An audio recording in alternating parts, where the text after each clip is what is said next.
आपण पाहताय क्राईम मुक्त महाराष्ट्र. लोकसुख वार्तांकन, लोकसुख बातमी. भारती विद्यापीठ पोलीस स्टेशनच्या हद्दीत वाढत्या वाहनचोरीच्या घटनांवर आळा घालण्यासाठी पोलिसांनी राबविलेल्या विशेष मोहिमेत एक महत्त्वपूर्ण यश मिळाले आहे. एका अल्पवयीन मुलाला ताब्यात घेऊन त्याच्याकडून वाहनचोरीचे 3 गुन्हे उघडकीस आणण्यात आले असून 2 दुचाकी वाहने आणि एक 3-चाकी रिक्षा असा एकूण 2,35,000 रुपयांचा मुद्देमाल जप्त करण्यात आला आहे.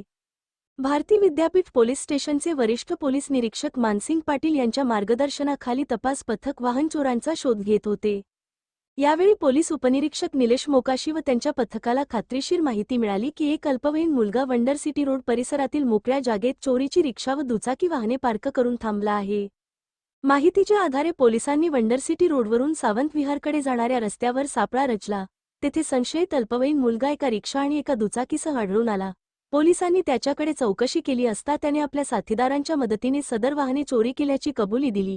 त्यानंतर पोलिसांनी रिक्षा क्रमांक MH12QR 3784 आणि डिओ दुचाकी क्रमांक MH12QQ 7182 जप्त केली. पुढील तपासादरम्यान संबंधित मुलाने आणखी एका साथीदारासह होंडा शाईन दुचाकी क्रमांक MH12KZ 6111 चोरी केल्याची माहिती दिली. त्यानुसार हे वाहने जप्त करण्यात आले.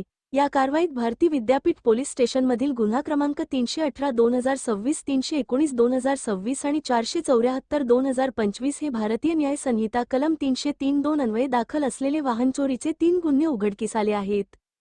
पोलिसांनी जप्त केलेल्या वाहनांमध्ये एक 3-चाकी रिक्षा, डिओ दुचाकी आणि होंडा शाईन दुचाकीचा समावेश असून त्यांची एकूण किंमत 2,35,000 रुपये आहे.